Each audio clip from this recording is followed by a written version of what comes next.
nódulos regenerativos y fibrosis. En realidad es eso, ¿no? Recuerden que es crónico y progresivo y bien difícil que una hepatitis vaya a cirrosis rápidamente. Pero sí, hay más, yo entro por acá y ya no me entro.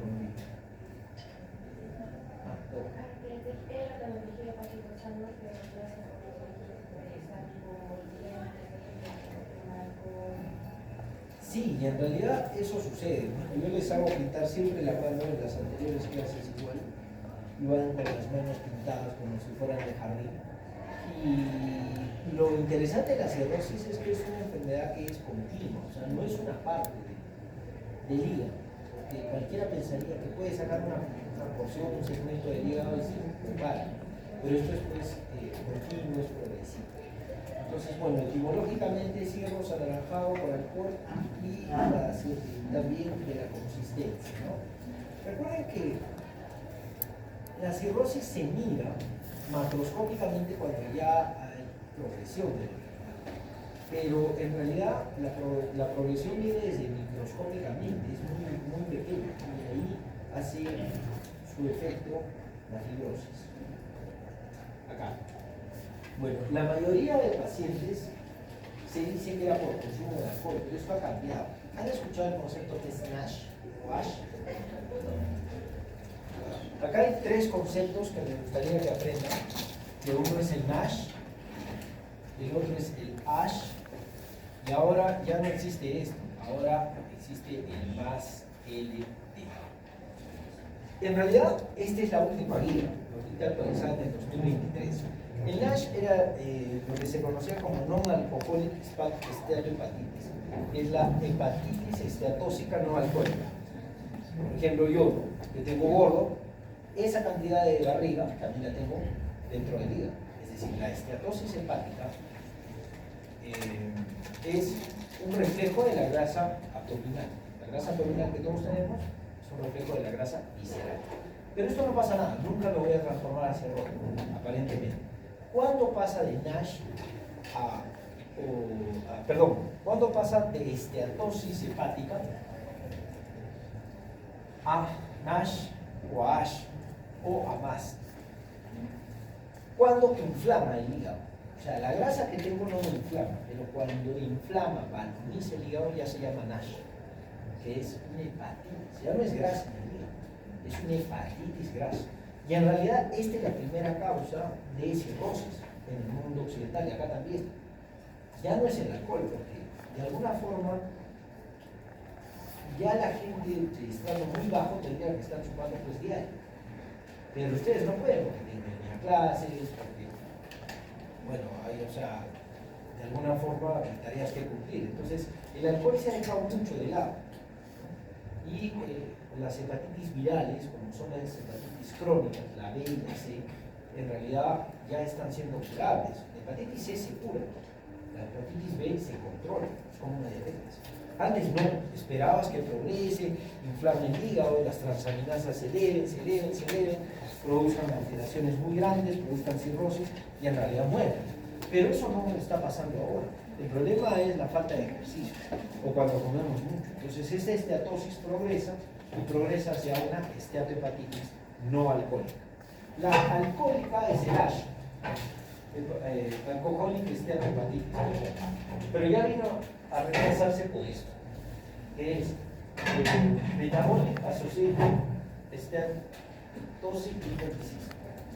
Es un poco complicado, pero lo que quiero decir es que es una enfermedad hepática asociada a enfermedades metabólicas. Es decir, si tú estás gordito, hipertrigliceridémico, colesterol alto, lo que antes llamamos el síndrome X, ahora viene a ser reemplazado por eso, que es el MAS LD. Bueno, dicho eso, entonces, generado por qué, siempre les van a decir, ¿no? Alcohol, hepatitis y grasa. En realidad, la grasa yo lo pondría como primer término, después el alcohol, hepatitis. Les cuento una anécdota. En el regalía aquí, cuando yo estuve haciendo unidad de hígado, llegó un paciente que su hija vendía algo, bueno, no quiero cobrar, pero no sé, estaba vendiendo un producto no conocido, ¿no? Casi se me cae, pero En este paciente, la hijita le dio porque estaba un poquito mal con la diabetes. Y medicamento milagroso le dice que acaba. Toma y le da una hepatitis pulmonar. Empieza a subir las transaminasas, 500. Ustedes saben que es hasta 40 las transaminasas. Y se empiezan a estudiar arriba de 200. ¿No? O sea, 5 por 4, bueno, 5 por 40, 200. Entonces, a partir de ahí ya es preocupante. Si tiene menos de eso, podría ser una inflamación porque, no sé, comió algo, tomó alguna pastillita, simplemente 200, pero más de 200 ya era peligroso. Tiene 500, 1000, 200, 5000, 7000, él está con el violín, ¿no? No son de ese tiempo, pero es un pajarito amarillo. Entonces, y de un momento bajó a 3. O sea, quemó todos los hepatocitos. Ya sabíamos la progresión que no se puede hacer nada excepto el trasplante, pero después no tenemos trasplante hepático agudo en Estados Unidos, en Europa. Y él lo tristemente, como yo era rotante, me mandaron a decirle al paciente que se llama señor, la verdad lo siento mucho, pero su hígado no va a aguantar ni el trasplante, ni se va a recuperar. Pero no se va a recuperar, tiene que bajar de 5000 a 40. No, quiere decir que ya quemó todos los hepatocitos y no le queda vida. Y ahorita que no está con encefalopatía, yo le aconsejo que firmen todas las cartas poder, todo eso. Y se murió.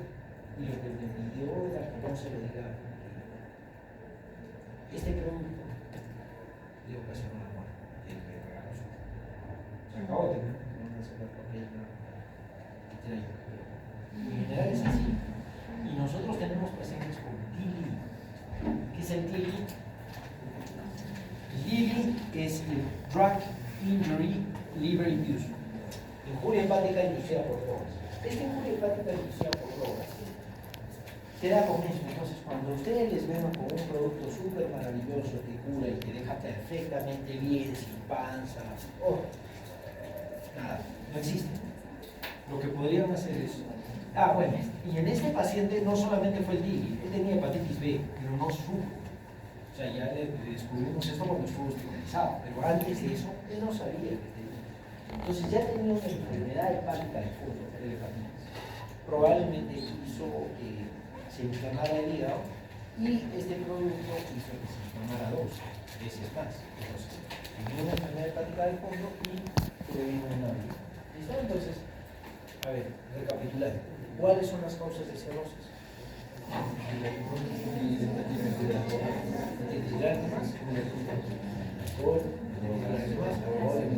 ¿Qué más? ¿Qué más? Grasa. Correcto. Claro, dentro de la estenosis hepática sería el síndrome metabólico, ¿no? El más LD. ¿Qué más podría ser? Fármacos. Estoy diciendo que el límite. Ya. ¿Qué más? Wilson. ¿Qué es el Wilson? Ajá, hay un acúmulo de cobre. Normalmente tenemos cobre, pero a veces se acumula. Nosotros bautizamos, cuando estuve en el Carrión, en Lima, a la señorita Patty Wilson. Yo la tengo en el Facebook, también la tengo cuando yo estaba en la residencia. Patty Wilson era una paciente con enfermedad de Wilson, que hizo cirrosis. Mi primera y nunca más encontré enfermedad de cobre. Entonces, yo de alguna forma me gustaría que sepan que la cirrosis se produce por grasa, que es el más ALD, alcohol, hepatitis virales crónicas, B y C, Wilson, lo que no les estoy diciendo, hepatitis autoinmune. Eso es súper importante. Sí, doctor. Fíjense que el libro dice que la causa más común es la alcohólica. Está desactualizado el examen. No, ya. No, alcohólico, se dice el libro. Sí, porque el libro es antiguo también, pero sabemos. Yo también, pero lo que diga, no, pero en serio, o sea, lo que diga el libro, ¿no? Porque, por ejemplo, ustedes van a saber en un punto tanto, cuando estén preparándose, sobre todo para la residencia, que entre ustedes van a variar por 0 puntos de décimo. Y ya me imagino cómo vas a poner, pero si acá dice, que si acá dice. Yo lo único, claro, eso hacíamos en el team médico, bueno, yo entré al team médico. Lo que dice la respuesta. A veces la respuesta está mal, porque es lo que te parece. quiero entrar en controversia, pero si el libro dice alcohol, que sea alcohol. Pero podría estar equiparándose con gas. ¿No? Listo. Toxicidad hepática, enfermedades autoinmunes, metabólicas y origen idiopático. Cuando no sepan qué contestar, neoplásico, vascular y hepático. Perú es la quinta causa de muerte, primera causa de hospitalización. En realidad tenemos muchos cirróticos. Deberíamos abrir una unidad de hígado, sí. Todo bravo. Yo digo que es complicado, porque los pacientes que tenemos de cirrosis, como dice el libro, la mayoría son alcohólicos. Porque el cirrótico estable no está hospitalizado. El cirrótico estable está, bueno, no acá, pero está entre nosotros, ¿no? O sea, está en una combi, está yendo al seguro social, está trabajando con una hepatitis autoinmune, ¿no? Patty Wilson está viviendo en Lima, está tomándose fotos. O sea, son cirróticos compensados. En realidad, si tú abres una unidad de hígado y sobre todo acá en el CIS, lo que vas a demostrar es mucho alcohólico, abandono social. Entonces vas a tener esa cama por siempre y para siempre para él. Porque la mayoría de cirróticos van a tener un parecer, van a estar vomitando sangre y el uso del recurso es demasiado para las pocas camas que tenemos. Pero la prevalencia en personas mayores, ¿no? Mujeres y varones, esto también yo creo que cambia, ¿no? Porque ahora las niñas, las chicas, toman más que varón, ¿no? Entonces, no, y eso no se veía, antes todos los cirróticos eran varones. Ahora yo creo que es un 60-40. ¿Por qué? No solamente por el cuerpo que se descubre más. Y estas tiroiditis, o sea, ya si ustedes cuando vean tiroides, oye, sácate un ecografía, sácate un hepatograma para ver trastornos. Si están elevados, ¿cuánto es la información? Porque hay una asociación demasiado fuerte. Para que no lleguen a cirrosis. La fisiopatología. Veo bastantes chicos del grupo que les he enseñado. ¿Algunos les enseña hipertensión portal? ¿Nada? ¿Alguien le gustaría escribir como solución de la hipertensión portal?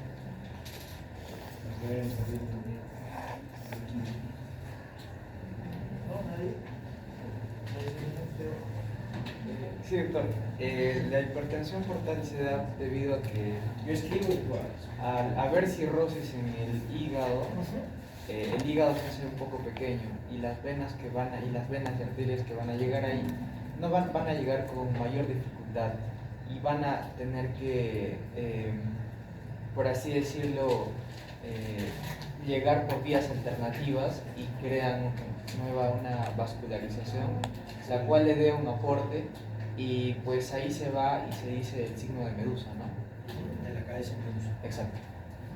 Sí, creo que sí, está correcto. Como dice el doctor, hay una fibrosis primero microscópica, que después se vuelve macroscópica. Y en general, normalmente ya deben estar aburridos de estos términos, pero así siempre es. Hay un flujo hepatócrito hacia el hígado, pero debido a que esto se vuelve una piedra, en realidad es un hígado duro, pequeño, como dice el doctor, y eso a veces la ecografía nos dice, ¿no? Hepatomegalia, con signos de cirrosis.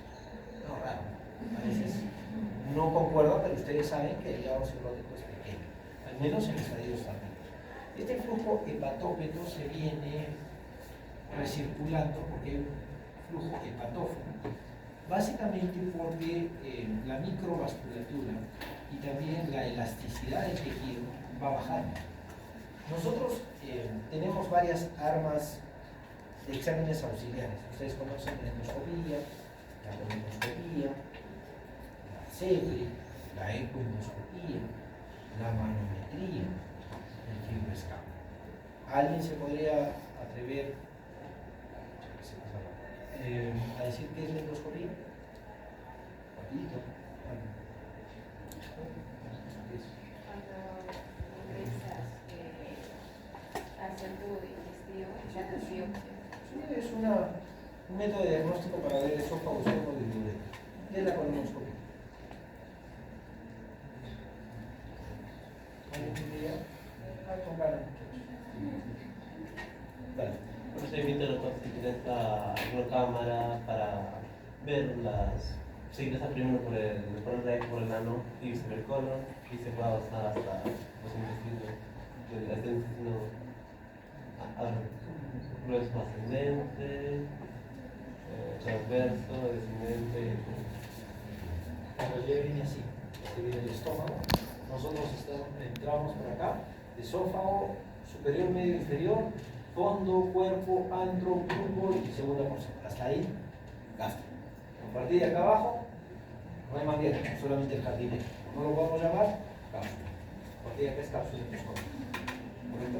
Acá viene el sangrado oculto o el sangrado oscuro. Eso lo de la cápsula. ¿Para qué un sangrado de estos? Casi nunca. Por eso es que la cápsula no es muy frecuente. ¿De acuerdo? ¿Por qué no podemos usar cápsula acá? Porque es muy lejos. Es como si yo quisiera tomar una foto a la señorita que está en el pabellón. Este es el centro. Dentro de la facultad de medicina. No voy a llegar, por más cámara que tenga. ¿Por qué? Porque no muy lejos. En cambio, acá en el intestino delgado es cerquita. Si yo le tomo una foto ahí, se me alcanza. Lo que sea. ¿Me dejo entender? Después de eso ya viene el colon. ¿Qué colon viene? Viene el hilo, ¿no? Viene el yuyuno y son 9 metros. Hasta el hilo podemos entrar nosotros con el colonoscopio. ¿Y qué observamos? Ahora empiezo de abajo porque no entro desde arriba, entro desde abajo. ¿Qué veo? Margen anal, recto, sigmoides, porque hay una S, y acá se hacen las paracentesis. Colon descendente, ángulo esplénico, porque acá está el vaso. Colon transverso, ángulo hepático, porque acá está el hígado. Colon ascendente, cierre. ¿Dónde está el apéndice? No entramos, lo miramos y nos pasamos para arriba. ¿Correcto? Entonces, más o menos es esto. Existe también la enteroscopía, que permite ver eso. Un poquito nos hemos salido del tema, pero lo que quería saber es que existe el fibroscan. ¿Qué es el fibroscan? Es para medir fibrosis. ¿Para qué quieres ver fibrosis? Por la elasticidad del tejido. A veces nosotros tenemos un índice que se llama índice kappa. El índice kappa te permite decir si va hacia fibroscan o si no va a fibroscan. ¿Correcto? Entonces, básicamente viendo la elasticidad del tejido. La cirrosis produce una baja de la elasticidad y eso, como dice el doctor, hay un flujo hepatógeno. Acá existen ciertas leyes, como es la ley de Starling y la ley de Ohm. ¿En qué consiste la ley de Ohm? Existe una presión hidrostática dentro del vaso y lo que la fórmula es flujo es igual a presión por resistencia. ¿Correcto? Entonces, yo quiero aumentar la presión, ¿qué hago? Aumento el flujo. Abro más la manguera y puedo, por así decir, llegar un poco más lejos con el agua. Pero si ya no cierro, ¿qué va a pasar de la manguera? ¿Y qué va a pasar con eso? Voy a aumentar la resistencia y voy a aumentar la presión. Y eso pasa en el vaso. En el vaso pasa que la presión hidrostática es muy aumentada. ¿Por qué? Porque hay una resistencia grande que se liga. No permite pasar y retorna con mucho más fuerza, con mucho más presión hidrostática. Y encima la presión oncótica es baja, porque baja la luna, porque no puedes sintetizarla porque no llega. Entonces lo que va a pasar es una extravasación. Y acá es lo que les enseñaba, ¿no? Que el 5% del agua corporal total está dentro del vaso. Y fuera del vaso está el 15%. Todo se está vacío. Entonces, ¿qué genera? Entonces, más o menos es eso. También en el gráfico ven el vaso. ¿El vaso cómo debería estar? Crecido porque le aumentan el flujo. ¿Y qué hace el vaso? Es la municipalidad, no es el carro basurero. Que coge todo lo que ya está viejo o muerto, ¿no? Que es las plaquetas.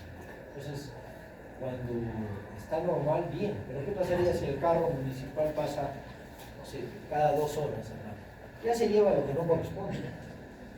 Se llevan cosas que no. Entonces se llevan plaquetas que están bien. Por eso es que hay una plaquetopenia. Al haber plaquetopenia van a haber metástasis, van a haber hemorragias espontáneas. ¿Qué pasa con el vaso? Crece y puede llegar a palparse, porque normalmente en el espacio tráuco no se debería palpar el vaso. ¿Debo empezar? ¿Preguntas hasta acá? Otro concepto importante, yo les estoy hablando en macro. En micro existe el óxido nítrico. ¿Cómo creen que está el óxido? ¿Para qué sirve el óxido nítrico? La vasodilatación, ¿cómo está dentro del hígado? Disminuido. Entonces, ¿cómo está el óxido nítrico? Pero afuera. Con eso responden todo. Porque, ¿cómo está el endotelio? Si es a través del óxido nítrico. Listo, ahí está el leído.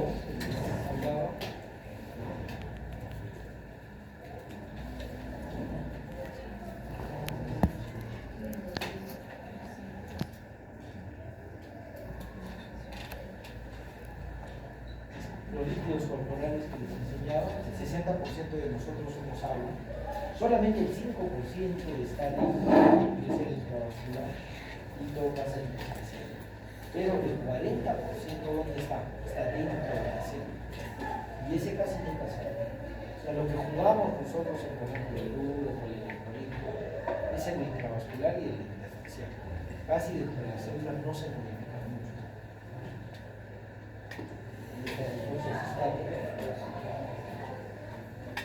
Básicamente lo que dice Stalin es que tiene que haber una presión muy parecida entre la presión hidrostática y la.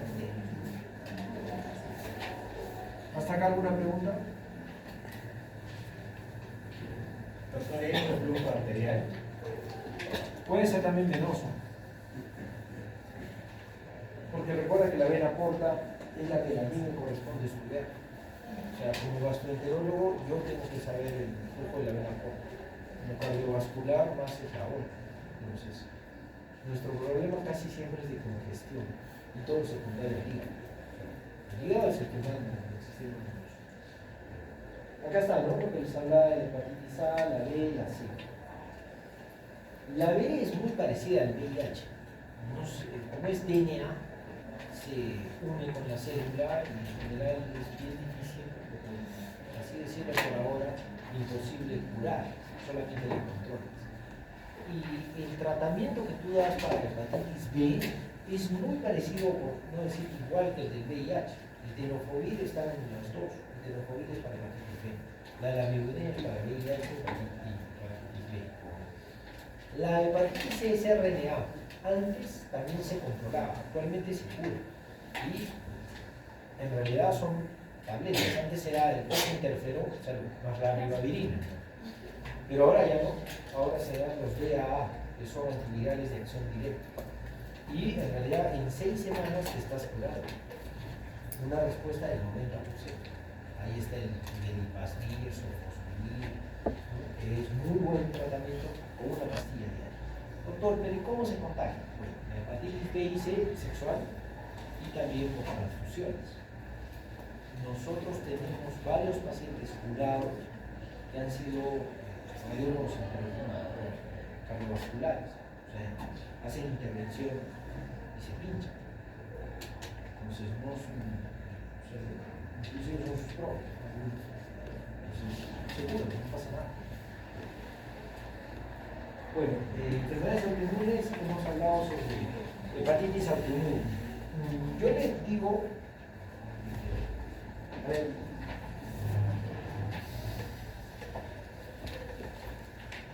yo hablo sobre la HAI. HAI es hepatitis autoinmune. Pero no solamente existe la hepatitis autoinmune, existe la cirrosis biliar primaria. Esto estigmatizaba al paciente. En realidad era una hepatitis, pero ya le estaba diciendo psicólogo. Entonces no les gustaba y cambiaron a colangitis biliar primaria. Ahora se habla de colangitis biliar. Y la CF, que es la colangitis esclerosante biliar. Estas son las enfermedades autoinmunes, es decir, las defensas se bloquean y se van en contra del hígado. Y lo que pueden hacer es una progresión de la enfermedad hasta hacerse cirrótica. Agentes hepatotóxicos, por supuesto, metildopa, amiodarona, intoxicación por vitamina A. Metabólicas, lo que hablaba, ¿no? El MASH, ¿no? MASH LD, las enfermedades vasculares, las enfermedades venoclusivas. Como mencionó no sé qué doctor, hablaba sobre una vasoconstricción intrahepática y eso podría ocasionar el aumento de la resistencia y una hipertensión portal. Y enfermedades genéticas, depósitos, ¿no? Como es la hipocinemia, la hemocromatosis y la enfermedad de Wilson.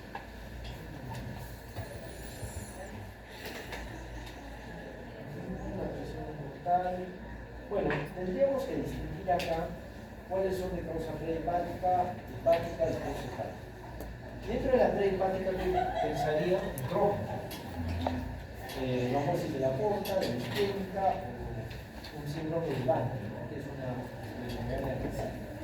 Intrahepática puede ser sinusoidal, sinusoidal o cosinusoidal. Esto se los dejo, no necesitan. Yo no lo he hecho. Intrahepática está la cirrosis, que es por lo que ha venido hoy día a explicar. Inflamatoria común es la hepatitis. La esquistosomiasis es una enfermedad presinusoidal y el hepatocarcinoma. Me parece súper importante que sepa que el hepatocarcinoma, porque es demasiado, por no decir casi el único tumor propio del cerebro. Es decir, el 80% de la cirrosis se va hacia el hepatocarcinoma si en alguna vez de dinero. Entonces, supongamos que tenemos, ¿no? Que sea mi caso, un NASH. Encima le meto alcohol, encima fumo, encima me da una hepatitis autoinmune porque mi mamá tiene uno, que tenga uno. Entonces ya hay una lesión bastante grande. Puedo ir de frente al hepatocarcinoma, por si acaso. Puedo ir de frente a muerte si me da una hepatitis fulminante, como decía el doctor. O puedo hacer cirrosis. Entonces, tengo mucho cuidado con la cirrosis porque, mejor dicho, con las enfermedades de hígado, porque a veces progresan exponencialmente. Y poshepáticas, el síndrome de Buchiari, las membranas de la cámara anterior y miocardiopatía constrictiva. Recuerden que cuando salen las hepáticas están tratando de llegar al corazón. Y ahí pueden haber obstrucciones que se comportan como un flujo retrógrado, igual que pueden la cirrosis. Acá un poquito más. Y la clínica. Bueno, esta foto me la pasó el doctor Monge de Lima, un profesor, un maestro que siempre me decía que enseña, porque eso te permite aprender más. Le hice caso y tenía razón. Definitivamente, al revisar conceptos, al hacer que uno lea sobre la fisiopatología para poderles enseñar, sigue aprendiendo. ¿Qué podrían decir de esa paciente? ¿Quién se atreve a decir qué diagnóstico es? Fuerte, ¿no? ¿Ah? Ya no falta nada, muchachos, 10 minutos. ¿Por qué pseudohispericia? Porque las escleras. Voy a pasar por mi clase ya no hay sorpresa. Si es una pseudohispericia, porque verdaderamente ella está maligna, pero las escleras no, y la mucosa gingival tampoco. Entonces, la pseudohispericia podría ser por otras causas, realmente Gilbert, una hipercarotinemia, es decir, toma mucho jugo de naranja, zapallo, cuestiones mandarina y demás. Pero hay que distinguir, porque acá podrías pedirle para tranquilidad de ella un hepatograma, pero el hepatograma no va a salir alterado. Entonces no le vas a dar prioridad, por así decirlo, a menos que vea un paciente cirrótico con vómitos con sangre. Ya vas a la hepatograma y ya no vas a hacer endoscopía, fibras, basta con unas transaminasas y decir que no está bien. Entonces sería una ictericia prehepática. Sería una pseudoictericia porque no tiene, mira cómo están las escleras. ¿De qué color ves las escleras? Claro, porque no tiene las escleras blancas, perdón, amarillas, ni tampoco la lengua, solamente las manitas. Entonces eso, la pseudoictericia se produce por carotinemia o es un Gilbert. Un Gilbert que es pues, cuando suben los bilirrubines. Indirecto. Sí.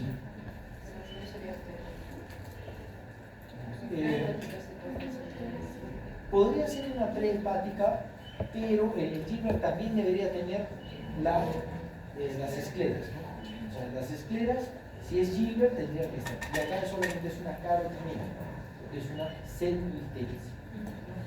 Pues yo sé que están en los dos digamos, cilindros siempre nunca tratar las espinas. Nunca y todo. O podría ser que sí. ¿Cuál es la pregunta?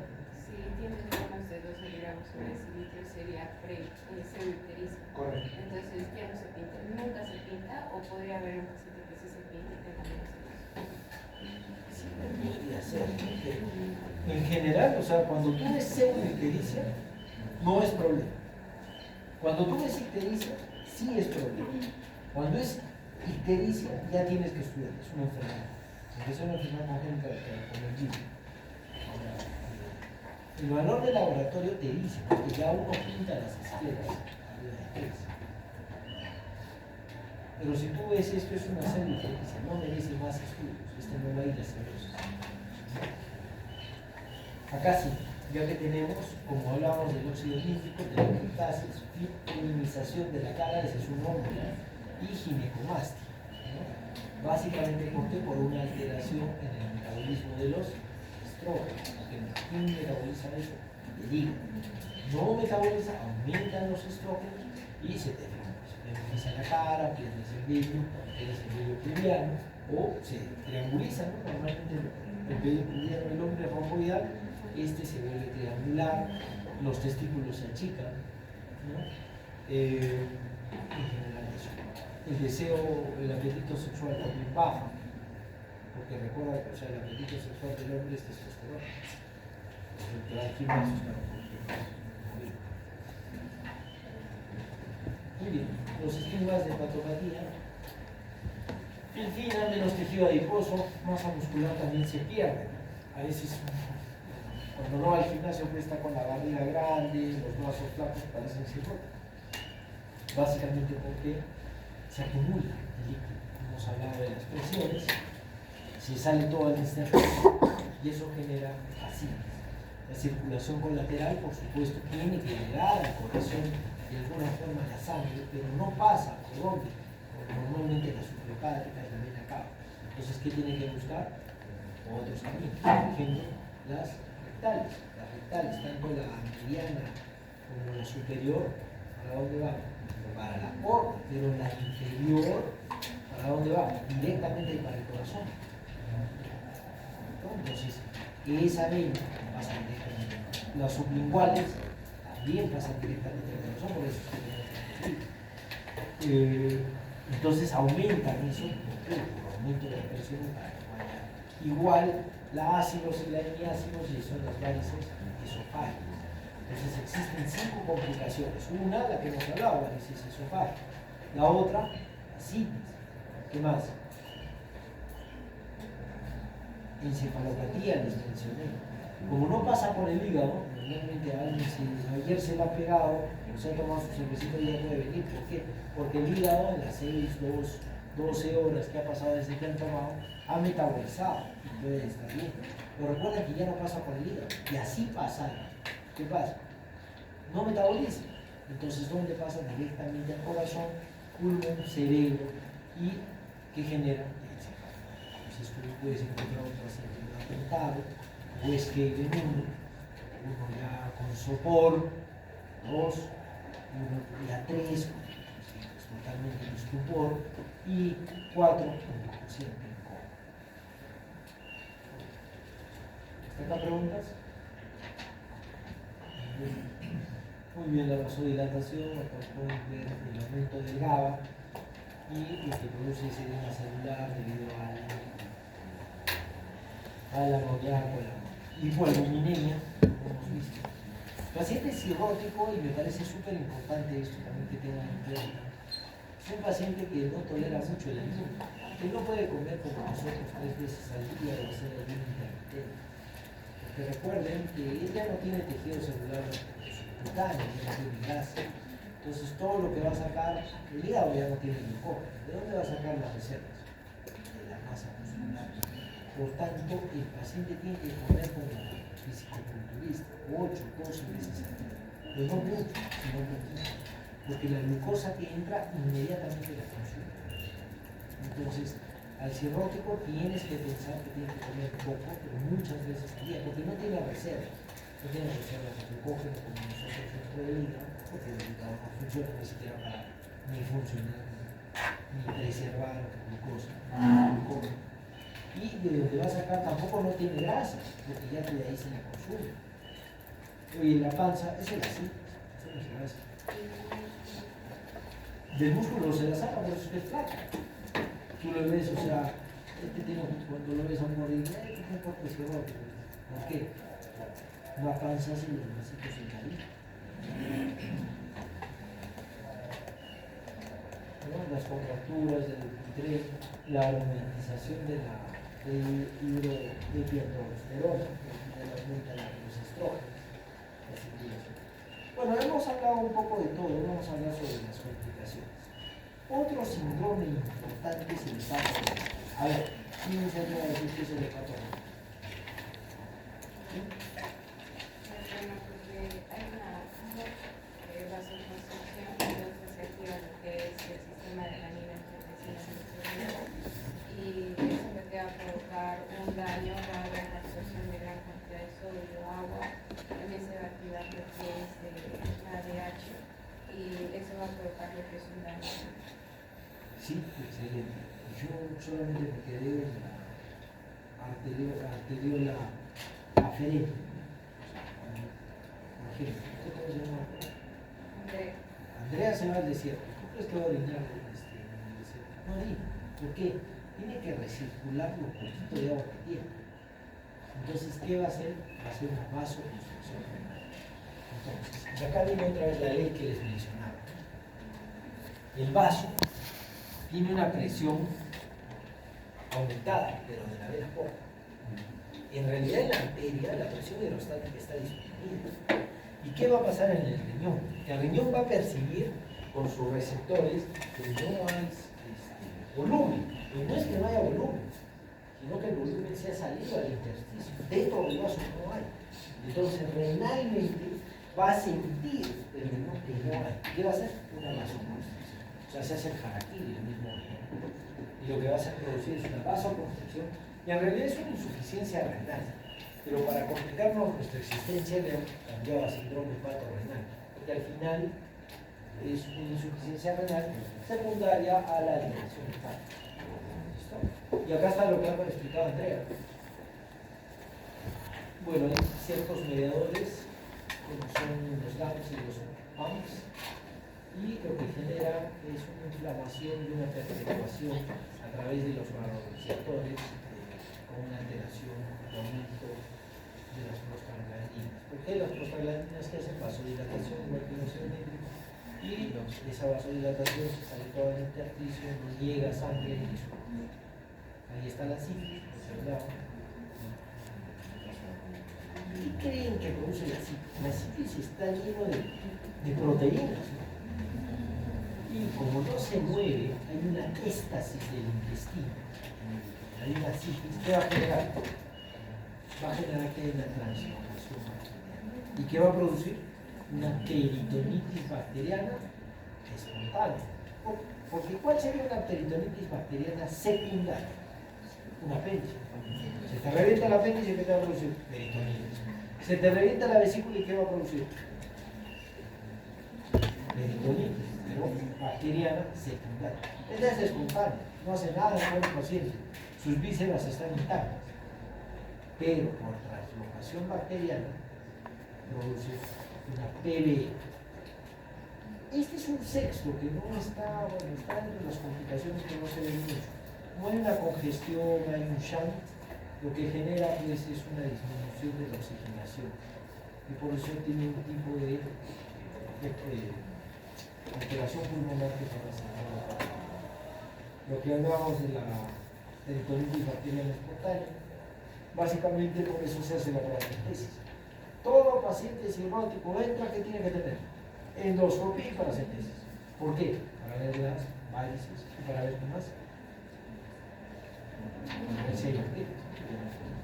Doctor, una consulta. ¿En qué momento, en cuál es complicación hacer una esplenometría? ¡Hala! ¿Qué es eso? Es como que para medir la presión de la vena Claro, o sea, para medir la presión de la porta. Ajá. Claro, no se hace, solamente se hace, creo que en el Mayo Clinic, pero para estudios de investigación, porque en realidad, imagínate, pero acá entras en control. Por ejemplo, nosotros usábamos antes el propranolol para bajar la presión portal y después usamos el carvedilol, que parece que es mejor porque es un medicamento que funciona. Pero en ambos casos, ¿cómo medimos que ha bajado la presión portal? Se supone por el pulso, pero solito nos engañamos porque es un beta bloqueante. Pero ¿cómo sabes verdaderamente que bajas la presión portal? Tienes que medir. Han medido, pero creo que en 50 pacientes, para ver si bajaba. Y sí hay cierta recomendación, pero en realidad no hemos hecho un estudio a todos. A ver, mídele a un paciente que tiene plaquetas bajas, que puede sangrar, entra el catéter y mide el shunt que hay entre la presión de la vena suprahepática y te pasas a la vena porta y restas eso. Es súper difícil, es más de investigación, pero varices esofágicas, como lo que conversamos nosotros, digamos las varices, es decir, entramos con el endoscopio, chupamos la varice y le ponemos bandas o anillos elásticos en las bases. Eso es una ligadura de varices y es por eso. Listo. Muy bien. ¿Preguntas? ¿Vendrán a alguien a las 10 o no?